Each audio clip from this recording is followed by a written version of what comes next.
جو تہجد کے لیے اٹھتے ہیں لوگ، جو گھڑیوں کے محتاج نہیں ہوتے، جو گھڑی کی ٹک ٹک کے محتاج نہیں ہوتے، اور بر وقت اٹھتے ہیں تہجد کے لیے، یذکرون اللہ قیاما وقعودا وعلی جنوبہم، کی دولت سے جو مالا مال ہوتے ہیں ان سے پوچھو ان کو کون اٹھاتا ہے، ان کو کون؟ آج بھی دیکھیں، محلوں میں دیکھیں، آج بھی وہ لوگ ہیں کہ جو ہم تو غافل ہیں نا، اس لیے گھڑیوں کے محتاج ہیں، تو جن کی اندر کی گھڑیاں چل رہی ہیں اور جن کی گھڑی گھڑی اپنے دل کی گھڑی پر نظر ہے،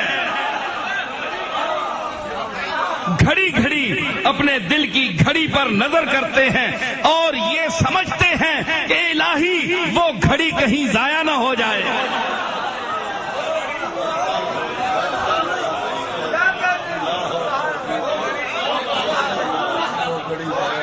کوئی ضائع نہ ہو جائے گھڑی، ان کی گھڑی، یہ دیکھیں نا دل کی گھڑی بھی دھک دھک دھک دھک،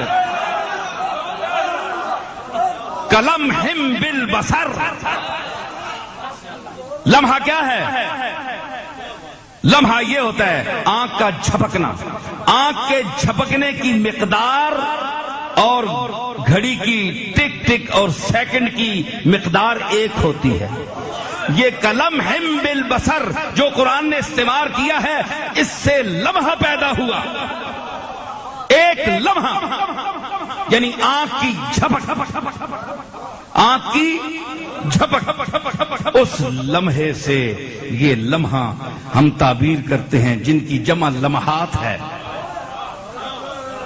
سیکنڈ لمحہ، عربی میں لمحہ، تو لمحہ کیا ہے؟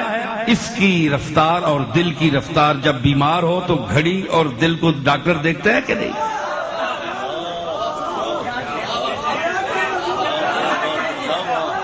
گھڑی کی ٹک ٹک سے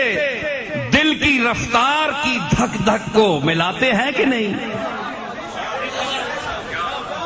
مطلب ہے کہ دل وقت کی رفتار کے ساتھ چل رہا ہے یا نہیں؟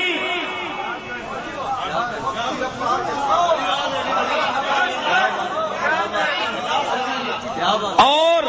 جو وقت کے تقاضوں کی رفتار کے ساتھ چلتے ہیں، جملہ ملاحظہ ہو، جو وقت کے تقاضوں کی رفتار کے ساتھ چلتے ہیں وہ زندہ دل ہوتے